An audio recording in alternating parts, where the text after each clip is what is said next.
नमस्कार। जय जगन्नाथ। सर्वप्रथमे समस्त दर्शक तथा शुभेच्छु बंधु मानक स्वागत जनाई मु गौरी शंकर आरंभ करुछि आजिर कार्यक्रम। वास्तव में सबु पिलांकु तांका बापा सुपर हिरो भली लागंती। सते जेमती दुनियार सबु असंभव तांका बापांकर बाम हातर खेल। जात्रार महंगा खेल ना, भल दामी साइकल, होलीर पिचकारी, जन्मदिनर ड्रेस ए सबु निज पिलांक पई करी बापा यथेष्ट आनंद अनुभव करती। आम समस्तंक पई बापा माने सबु समस्यार समाधान, अड़ुआ सूता परी प्रतीत हेउथिबा सबु परिस्थितिर दिव्य ज्ञान। बापा आम समस्तंक जीवन रे पिला दिने भरी दियंती सुरक्षा बलयर अनुभव और किशोर बयस अनुभव करती से ही आम मानकर अनुसरण करने योग्य एकमात्र मनीष। बापा तांको दैनंदिन व्यवहार रे और कथबार्ता शिखई दियंती नैतिक मूल्यबोध, सामाजिक संस्कार और समाज प्रति आमर उत्तरदायित्व। तांकर प्रतिटी कथा आमको आंदोलित, उत्साहित और प्रेरणा दे थाए। बापांक परिस्थिति, जीवन शैली और उपदेश सबु पिलांकु प्रभावित करी जीवन में बड़ परिवर्तन आनीपारे। सेथिपाई आमे समस्ते बापांक कला कौशल, चालीचलन और भावभंगी को नकल करिवारे हेला कर नथाउ। सेइथिपाई तो सबु पुओंकर बापा हेउचंती सबुठारु बड़ हिरो और झियर प्रथम भल पाइबा। आम समस्तंक पई बापा एक पूर्ण मनीष और मर्यादा पुरुष। बापा ही एकमात्र मनीष जे कि सेतुबंध परी छातीपाती आम जीवन में माड़ी आसुथिबा समस्त झड़झंझा को से प्रथमे सामना करथांती। जीवन में भरोसा करिया भली एकमात्र मनीष हेउचंती बापा। से सबुबेले तांकर गंभीरता को दुनिया को दर्शाई निजर सबु भल पाइबा, स्नेह, श्रद्धा और दायित्वबोध को लुचेई रखती। सेइथिपाई तो बापांक आखिरु केबे लुह झरिबा किए देखिनी। बापा घरे थिले सुरक्षा थाए, आड़ी बंध भांगी बढ़ीबाणी माड़ी आसीबार भय न थाए। आमे सुनिश्चित हो जाऊ जे बापा अछंती डर काहाकू। साधारणतः पिला माने अत्यंत स्पर्शकातर और सबु जिनिस को निरीक्षण करने गुणर अधिकारी होइथिबारु बापांक सहित हेउथिबा नीतिदिनिया व्यवहाररु से भविष्यत रे समाज रे एक परिपक्व मनीष होई किपरि व्यवहार करिवो तार ब्लूप्रिंट एइठारु आकलन करिथाए। तेबे वर्तमान समय बदलिछि। 2016 रे प्रकाशित एक अध्ययन अनुसार 63% बापा माने पिला मानक सहित यथेष्ट समय अतिबाहित करि पारु नाहंती।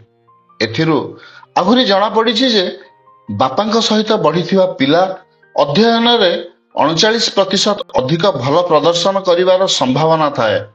एही बदलिथिबा समय सहित सामाजिक गणमाध्यमर फोटोरे मातृ दिवस और जन्मदिन इत्यादि रे पिला माने हठात बोऊ को अधिक प्राधान्य दे जीवन समस्त श्रेय को ता मुंडरे अजाड़ी देवार उदाहरण देखा जाइछि। एकथा सत जे आम जीवन रे बोऊ संसारर एक विशाल विश्वविद्यालय, जोठारु आमे अठारु क्ष पर्यंत शिखिबा सहित जन्ममु जरिया रे आकाश सहित परिचित हेथाउ।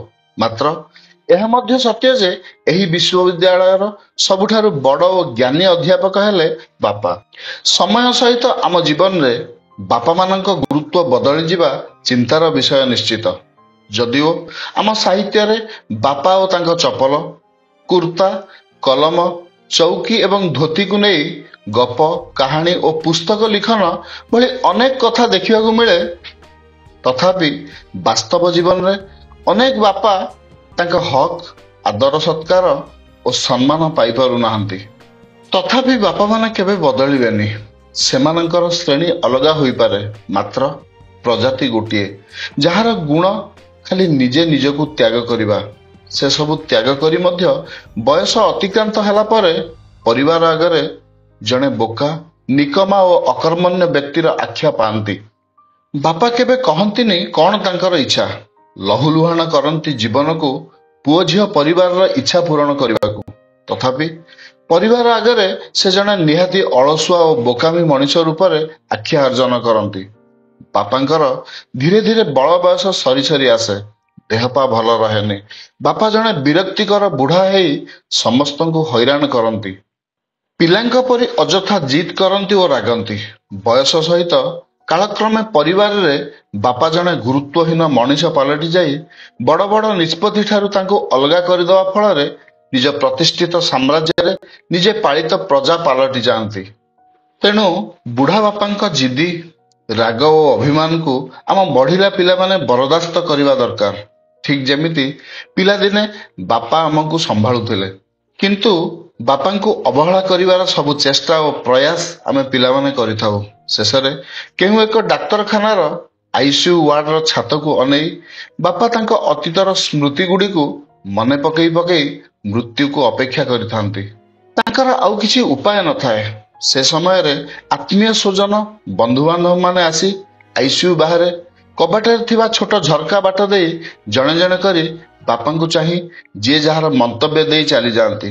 ପୁଅ ବୋହୂମାନେ ମେଡିକାଲର ୱେଟିଂ ରୁମ୍ରେ ବସି ବାପାଙ୍କ ମୃତ୍ୟୁକୁ ଅପେକ୍ଷା କରି ରହିଥାନ୍ତି। କେହି କେହି ମଝିରେ ମଝିରେ ନିଜ ନିଜର ମନ୍ତବ୍ୟ ଦେଇ କହନ୍ତି, ବୁଢ଼ା ବହୁଦିନ ବଞ୍ଚିଲେଣି, ଆଉ ବଞ୍ଚି ରହି କଷ୍ଟ ପାଇବା ଅପେକ୍ଷା ମରିଯିବା ଭଲ। ଏଇଭଳି କିଛି ଦିନ ଅତିକ୍ରାନ୍ତ ହୁଅନ୍ତେ ବାପା ଆଖି ବୁଜନ୍ତି।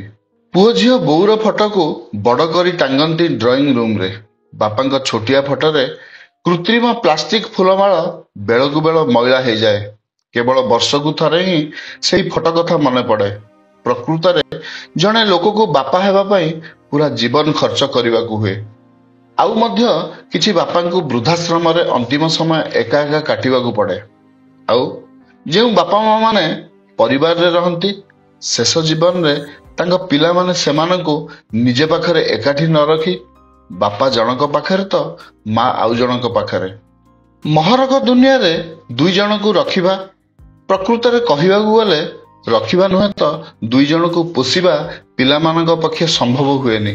କିନ୍ତୁ ପିଲାମାନେ ଦିନେ ବି ଚିନ୍ତା କରନ୍ତି ନାହିଁ ସେମାନେ ଯେତେବେଳେ ଛୋଟ ଥିଲେ ସେତେବେଳେ ବାପା ମା ସେମାନଙ୍କୁ ବଡ଼ କରିବା ପାଇଁ ଗୋଟିଏ ଦିନ ପାଇଁ ମଧ୍ୟ ଟଙ୍କା ପଇସାରେ, ଖାଇବା ପିଇବା ଓ ପିନ୍ଧିବାରେ ସେମାନଙ୍କର ଅବହେଳା କରନ୍ତି ନାହିଁ। ଯେତେ ଅଭାବ ଅସୁବିଧା ଥିଲେ ମଧ୍ୟ ନିଜେ ଉପାସ ରହି ନିଜର ଚିରାଫଟା ଲୁଗାକୁ ଅଣଦେଖା କରି ପିଲାମାନଙ୍କର ପ୍ରତ୍ୟେକ ଅଭାବ ପୂରଣ କରିବାକୁ ଯଥାସମ୍ଭବ ଚେଷ୍ଟା କରନ୍ତି। କିନ୍ତୁ ଶେଷ ଅବସ୍ଥାରେ ସତେ ଯେମିତି ବାପା ମା ପିଲାମାନଙ୍କର ଖେଳଣା କଣ୍ଢେଇ। ଏତେ ସତ୍ତ୍ୱେ ମଧ୍ୟ ବାପାମାନେ କେବେ କାନ୍ଦନ୍ତିନି। ବାପାଙ୍କ ଆଖିରେ କେବେ ଲୁହ ଦେଖାଯାଏନି। ରକ୍ତ ମାଂସରେ ଗଢ଼ା ମଣିଷଟା ସବୁ କଷ୍ଟ ଯାତନା, ବିପଦ ଓ ଝଡ଼ଝଞ୍ଜାକୁ ସାମ୍ନା କରି ଚୁପ୍ ରହିଯାଏ।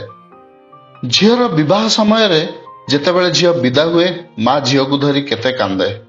ପିଲାମାନଙ୍କର ଦେହ ଅସୁସ୍ଥ ଥିବା ସମୟରେ ମା ବ୍ୟତିବ୍ୟସ୍ତ ହେଇ ସମୟ ସମୟ କାନ୍ଦନ୍ତି। କିନ୍ତୁ ସେଭଳି ସମୟରେ ମଧ୍ୟ ବାପାଙ୍କ ଆଖିରେ ଲୁହ ଦେଖାଯାଏନି। କାହିଁକି ଜାଣିଛନ୍ତି? ବାପାଙ୍କ ଆଖିର ଲୁହ ଦେଖିଲେ ଅନ୍ୟମାନେ କାଳେ ଧୈର୍ଯ୍ୟହରା ହେଇଯିବେ। କେବଳ ସେଇଥିପାଇଁ ହିଁ ବାପା କାନ୍ଦନ୍ତି ନାହିଁ। ତା ମାନେ ନୁହେଁ ଯେ ବାପାଙ୍କୁ ଦୁଃଖ ଲାଗେନି। ସେ ସବୁ ପରିସ୍ଥିତିରେ ବାପାଙ୍କୁ ମଧ୍ୟ ଦୁଃଖ ଲାଗେ, କିନ୍ତୁ ସେ ନିଜର ଦୁଃଖକୁ ପରିପ୍ରକାଶ ନ କରି ଲୁହକୁ ଚାପି ରଖନ୍ତି। ତା ହିଁ ତ ସୃଷ୍ଟିର ଏକ ବିସ୍ମୟ। ବାସ୍, ଆଜି ପାଇଁ ଏତିକି। ଗପଟି କେମିତି ଲାଗିଲା? ଯଦି ଭଲ ଲାଗିଥାଏ ତେବେ ଲାଇକ୍ ଓ ସେୟାର କରିବାକୁ ବିଲକୁଲ ଭୁଲିବେନି। ବହୁତ ଶୀଘ୍ର ଆଉ ଏକ ସୁନ୍ଦର ମନଛୁଆଁ ଗପ ସହିତ ଆପଣମାନଙ୍କ ସହ ପୁଣି ଦେଖାହେବ। ରହୁଛି। ନମସ୍କାର।